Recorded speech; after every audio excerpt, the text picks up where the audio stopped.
Schon vor der Einschulung war ich hungrig nach Lektüre. Mutter hatte mir lang genug vorgelesen, jetzt war ich dran, in einer neuen Sprache, Deutsch. Ich lernte sie gierig durch die Bücher, übersprang, was ich nicht auf Anhieb verstand, ganz im Sog der Geschichten. Nach und nach füllten sich die Lücken, mein Wortschatz wurde größer und größer. Bald hatte ich meine Schulkameraden überflügelt, die weniger lasen und sich fest im Schweizerdütsch eingerichtet hatten. Den Dialekt sprach ich auch, doch aus Zweckmäßigkeit. Er drang nicht in mich ein. Selbstgespräche führte ich auf Hochdeutsch in der Sprache der Bücher. Das bedeutete Abgrenzung von zu Hause, wo das Ungarische die Familiensprache blieb, von der Umgebung die Dialekt sprach. Mein Innenleben hatte einen anderen Zungenschlag. Diesen pflegte und hegte ich wie etwas Kostbares Eigenes. Nach 3 Sprachen, die ich zuvor erlernt hatte, war diese 4. Fluchtpunkt und Refugium. Hier wollte ich mich niederlassen, hier baute ich mir mein Haus. Solide sollte es sein. Das hinderte nicht, dass manche Gefühle in ungarische Wörter schlüpften, dass ich mit Tieren und Kleinkindern spontan Ungarisch sprach. Zärtlichkeit ging mir so leichter über die Lippen. Für immer behielt ich die Märchendiminutive im Ohr. Jaj, Zizuschka, Mitzuschka, Mitschinajak. Die Verzweiflung des armen Mädchens klingt deutsch annähernd so. Ach Kätzchen, Miezchen, was soll ich tun? Aber eben nur annähernd. Mit Affekten weiß das Ungarische viel spielerischer umzugehen.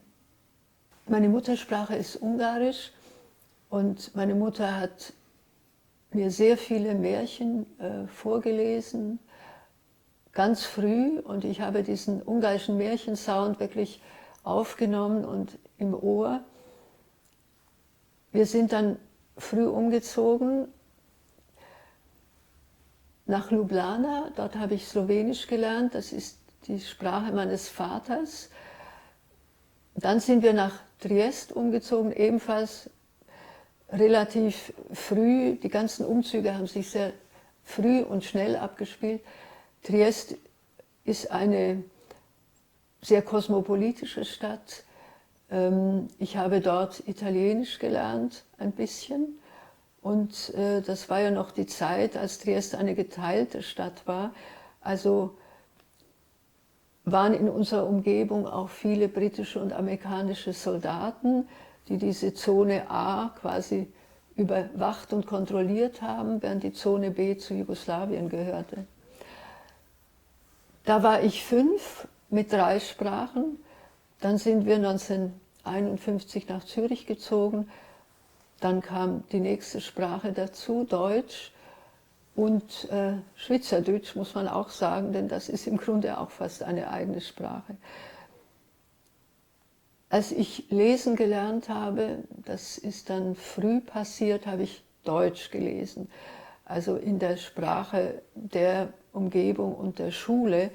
Und ich habe sofort viel gelesen und die Bücher wurden eigentlich zu meiner Welt, meiner Parallelwelt, weil ich mich in der ersten Zeit in Zürich auch nicht sehr wohl gefühlt habe. Ich bin buchstäblich in die Bücher geflüchtet, habe viel zu früh auch schon Klassiker gelesen, mit 10, 11 von Dostojewski Schuld und Sühne. Das war ein bisschen früh, aber es war ein unglaubliches Erlebnis. Überhaupt die ganzen Lektüren haben mich tief beeindruckt. Ich habe eigentlich nie so richtig so Kinderliteratur gelesen, Märchen schon, aber dann gleich so ein bisschen ernstere Sachen. Natürlich die ganzen Lederstrumpf und Karl May, das habe ich alles auch gelesen. Und dann Dostojewski. Und als ich Schuld und Sühne gelesen habe, habe ich sofort den Wunsch gehabt, auch Russisch zu lernen, was ich dann auch getan habe im Studium. Also zu den 4 Sprachen, die ich praktisch bis 6 erlernt habe, kam dann im Gymnasium Englisch, Französisch hinzu, Latein. Ich habe 6 Jahre Latein gelernt und während des Studiums Russisch, Serbokroatisch und Polnisch. Und das sind im Wesentlichen meine Sprachen, die ich natürlich nicht jeden Tag benutze. Mit meinem Sohn spreche ich Ungarisch, aber ich würde gerne viel mehr Ungarisch sprechen. Die Gelegenheit ergibt sich halt nicht so. Aber ich lese in all diesen Sprachen. Also ich lese jeden Tag mindestens in 4 Sprachen, übersetze ja weiterhin, vor allem aus dem Russischen und Ungarischen. Mein Kopf ist ein summendes Etwas, ein Kopforchester buchstäblich. Aber im Grunde ist die Frage nach meiner Mehrsprachigkeit auch eine nach der Polyphonie. Denn mein Kopf ist polyphon, aber wie gesagt, im Alltag und im Schreiben kann man mit dieser Mehrsprachigkeit nicht unbedingt so viel anfangen. Blinzelt man in jeder Sprache anders? Und wie heißt Wolkenzottel auf Ungarisch? Fragen faserig wie Wattebäusche, während ich die Wolken segeln sehe, macht das Licht aus Zotteln flauschige Tiere, halb Hase, halb Hund, Verwandlung alles, ob Mund oder die Stunde des blinzelnden Moments. Das Übersetzen kam nach meinem Studium. Ich habe relativ früh Studium mit Doktorat abgeschlossen zum Thema Studien zum Motiv der Einsamkeit in der russischen Literatur und habe dann Tsvetaeva entdeckt, und zwar Prosa von ihr. Und da war ich so unglaublich fasziniert, dass ich sofort den Wunsch verspürt habe, zu übersetzen. Prosa mit Gedichten war ich sehr vorsichtig. Und das hat wirklich geklappt. Ich habe sofort einen Verlag gefunden. Von Tsvetaeva gab es damals auf Deutsch nur einen einzigen kleinen Gedichtband, übersetzt von Christa Reinig. Und dann kam ich mit diesem ebenfalls kleinen Band, der ist 1973 schon erschienen, also vor mehr als 50 Jahren. Und da begann wirklich erstens diese Beschäftigung mit Marina Tsvetaeva, der ich ja bis heute treu geblieben bin, weil ich jetzt diese 4-bändige Werkausgabe herausgebe. Das ist Band 3, das sind die unveröffentlichten Notizbücher. Diesen ganzen Band habe ich übersetzt und annotiert. Jetzt steht nur noch der 4. Band aus mit den Gedichten, die ich nicht alle allein übersetze, aber mit übersetze. Ja, also das ist im Grunde eine Lebensaufgabe, diese Tsvetaeva. Ich führe ständig mit ihr ein imaginäres Gespräch. Wäre so froh, sie würde mir ab und zu unklare Stellen erläutern, aber es gibt sie nicht mehr. Sie ist ja schon 1941 gestorben. Und die anderen Autoren in anderen Sprachen, ja, auf die bin ich gestoßen. Marguerite Duras war auch eine relativ frühe Liebe von mir. Ich habe sie zuerst lange gelesen, ich habe auch ein Jahr in Paris studiert und habe dort Moderato Cantabile gelesen, ohne damals gleich auf die Idee zu kommen, das auch selber übersetzen zu müssen.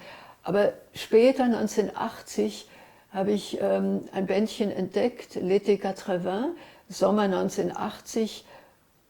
Also da war auch wie ein Imperativ, das muss ich übersetzen.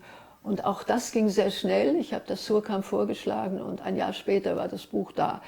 Dann hat Surkamp mich wiederum gefragt, ob ich den Liebhaber übersetzen würde, für den Duras den Prix Goncourt bekommen hatte und der bereits ein Bestseller war. Das habe ich dann auch gemacht, sogar unter Zeitdruck, was ich normalerweise nicht so mag. Dann kam Danilo Kisch hinzu, eine Anfrage von Hansa. Da war ich auch fasziniert von Ein Grabmal für Boris Davidowitsch, habe ja gesagt. Dann begann sozusagen auch wieder ein Kapitel Kisch. Ich habe ihn kennengelernt und es war eine wunderbare Beziehung, die wir hatten, eine freundschaftliche und auch arbeitsmäßige. Er konnte zwar nicht wirklich Deutsch, aber hat mich doch nach einzelnen Stellen gefragt, haben Sie gemerkt, dass ich hier in der Prosa ein Anagramm geschrieben habe, haben Sie das alles gemacht? Sage ich, ja, Danilo, ist alles okay, ich habe es gemerkt. Und bin mir bewusst, dass das kompliziert ist, aber es gefällt mir. Also, ich habe da auch dann 4 Bücher übersetzt, mindestens. Ich weiß oft gar nicht mehr, was ich alles übersetzt habe. Aber dazu muss ich auch sagen, dass auch der menschliche Aspekt, nämlich die Freundschaft mit dem Autor, auch eine unglaubliche Bereicherung ist. Ich übersetze diese Bücher ja gern, weil sie mir entsprechen, aus verschiedenen Gründen. Aber wenn noch diese Dimension dazu kommt, ist es noch schöner.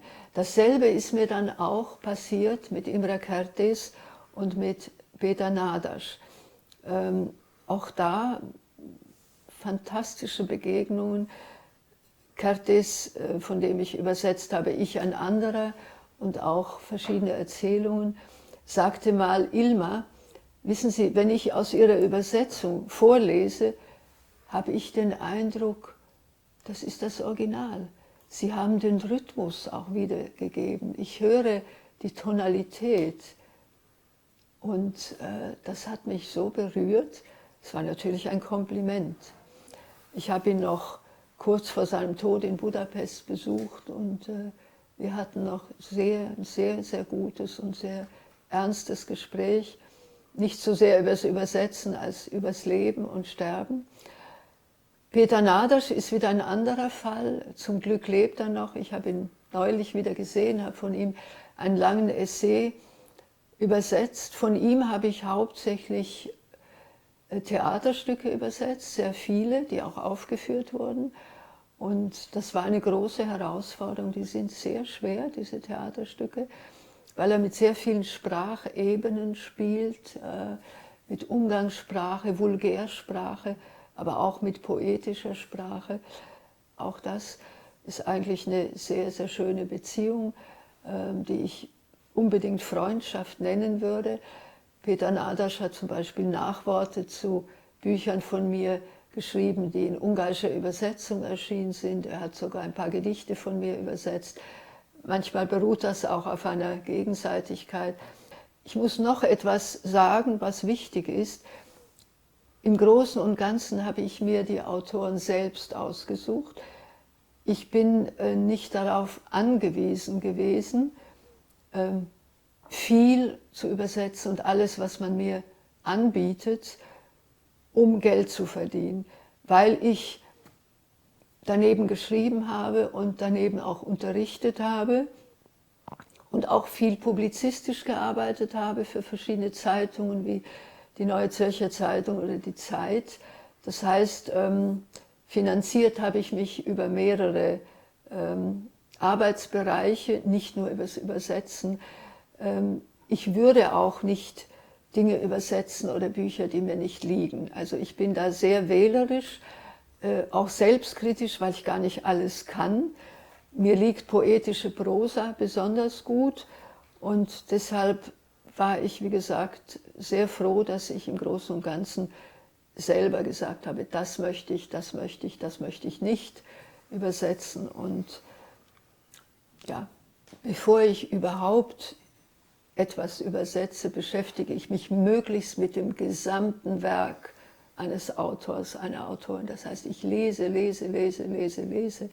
Ich muss nicht nur herausfinden, worüber diese Autoren geschrieben haben und warum über diese Themen, sondern eben auch, was für eine Sprache sie dafür gefunden haben, welchen Ton, welche Sonorität. Das ist bei diesen Autoren sehr unterschiedlich. Bei Kisch ging es wirklich darum, mich über diese Zeiten, auch über die er geschrieben hat, also in Ein Grabmal für Boris Davidowitsch, über die russische Revolution und den Stalinismus und die ganzen Gräuel, die da verübt wurden, also die ganzen historischen, faktografischen Dinge, musste ich mich sehr genau kundig machen. Gut, ich bin ja Slawistin und Russistin, habe mich auch mit russischer Geschichte beschäftigt. Also war das nicht so schwierig, es hat mich auch sehr interessiert. Und der andere Themenbereich bei Kisch ist, wie gesagt, der Holocaust. Sein Vater als ungarischer Jude ist in Auschwitz umgekommen Und das ist ein Thema, das durch viele Bücher von Kisch geht, die auch Sanduhr. Er hat dafür nicht immer genau die gleiche Sprache gefunden. Es gibt da Veränderungen von Buch zu Buch, aber das war sehr, sehr schwierig. Und gerade Sanduhr ist ein komplexes Buch mit unterschiedlichen Tonalitäten. Es gibt 5 Stränge und die sind alle unterschiedlich geschrieben und dann ineinander verwoben. Also da musste man im Grunde 5 Tonalitäten finden für Sanduhr. Das ist sein kompliziertestes, avanciertestes Buch. Es war sehr schwer zu übersetzen. Es hat mich sehr herausgefordert. Ich habe sehr viel gelernt. Tsvetaeva ist wieder ein ganz anderer Fall. Tsvetaeva liegt mir sehr, weil sie von der Lyrik kommt und eigentlich in erster Linie Lyrikerin ist. Aber sie hat auch viel poetische Prosa geschrieben und ich habe auch Versdramen von ihr übersetzt. Ja, da habe ich, glaube ich, schon früh nicht nur den Zugang gefunden, sondern auch den Ton gefunden für sie.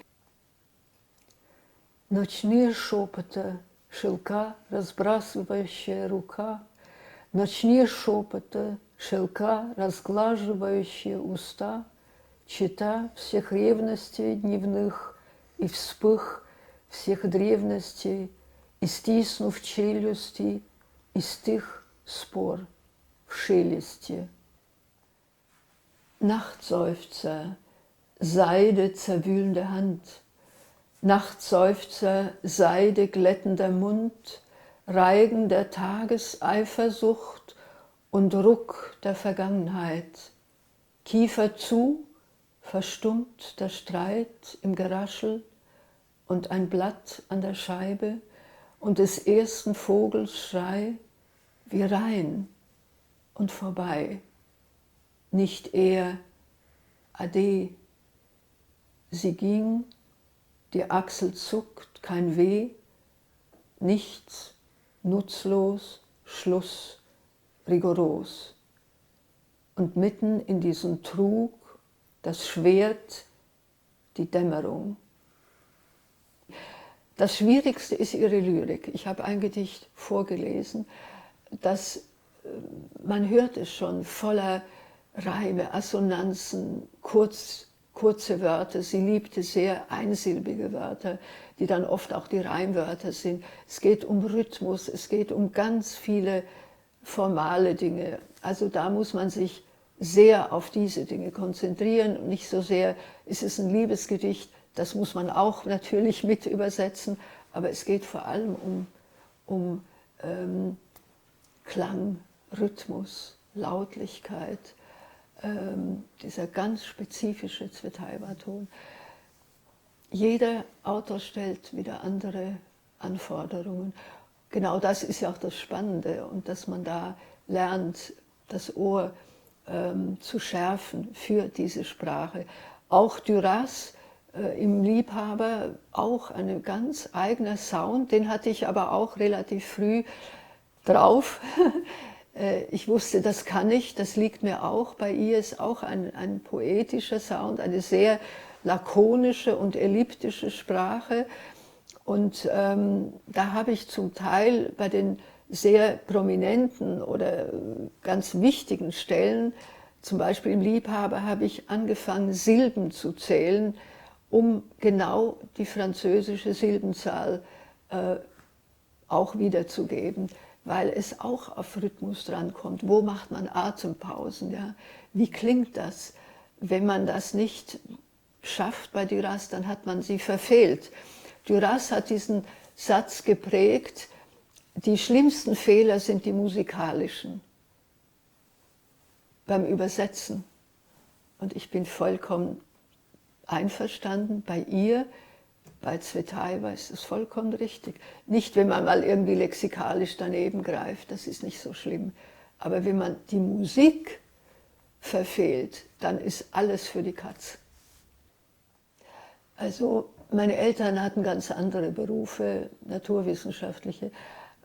Aber meine Mutter war eine Vielleserin bis zuletzt. Sie ist alt geworden und hat gesagt, wenn ich nicht mehr lesen kann, will ich nicht mehr leben. Und sie hat mir, wie gesagt, sehr viel vorgelesen. Das heißt, bevor ich noch überhaupt selber lesen konnte, hatte ich das im Ohr, vor allem diesen wunderbaren ungarischen Märchensound. Meine Eltern haben mich unterstützt. Mein Vater hat auch viel gelesen, aber viel historische Romane oder Klassiker und auch Sachbücher.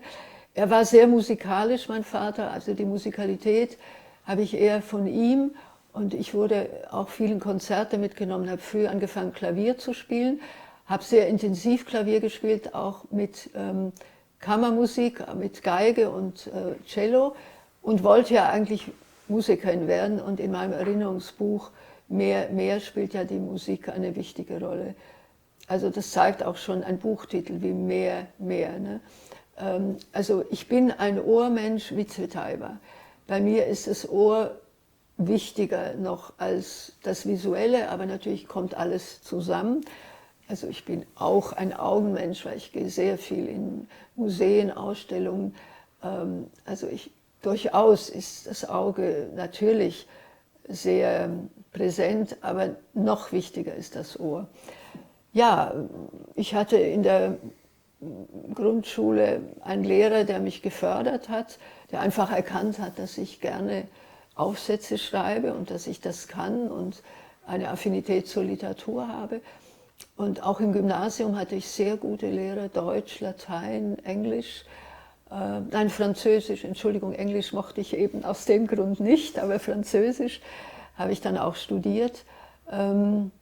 Ja, das sind Einflüsse, aber ich glaube, ich habe diesen Weg sehr früh schon gespürt in mir selbst, durch dieses eminente Interesse für Bücher und für Musik. Und es war einfach da, Ich musste nur in mich hineinhören und musste dieser Intuition folgen.